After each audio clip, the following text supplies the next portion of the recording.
I'm Bishop Andreas from Sweden. I'm the Bishop of the Diocese of Stockholm in the Evangelical Lutheran Church of Sweden.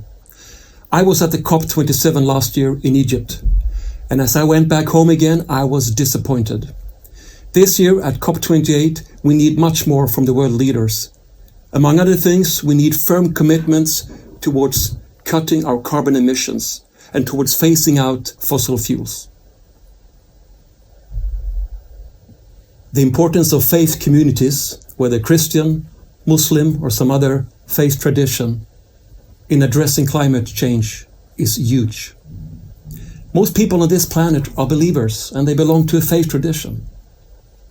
And in our different faith communities, we have centuries-long traditions of thinking about, talking about existential questions, such as what does it mean to build a just society for everybody? What's the meaning of life? What does actually happiness mean?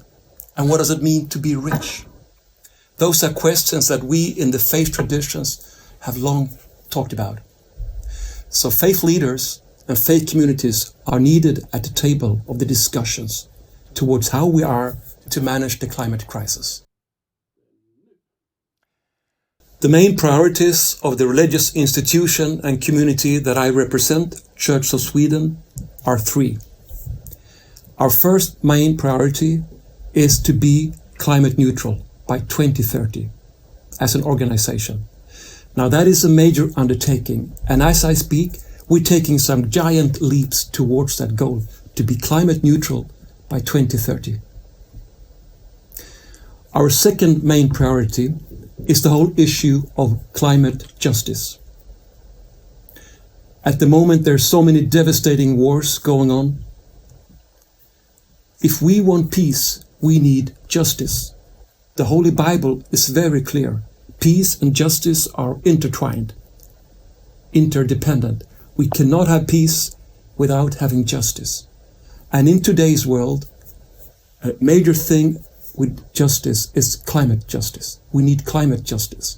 A transfer of money and technology to countries that are already suffering the most from the climate changes, from the richer countries that have contributed the most in the situation of climate crisis. Our third main priority is to contribute towards a changing of our minds, a changing of our values. We need new paradigms. We need to dream new dreams about how our life together on this planet could look like. We need to get rid of some of our old-fashioned dreams, some of the norms that are shaping our current societies. That's our third main priority, a change of mind.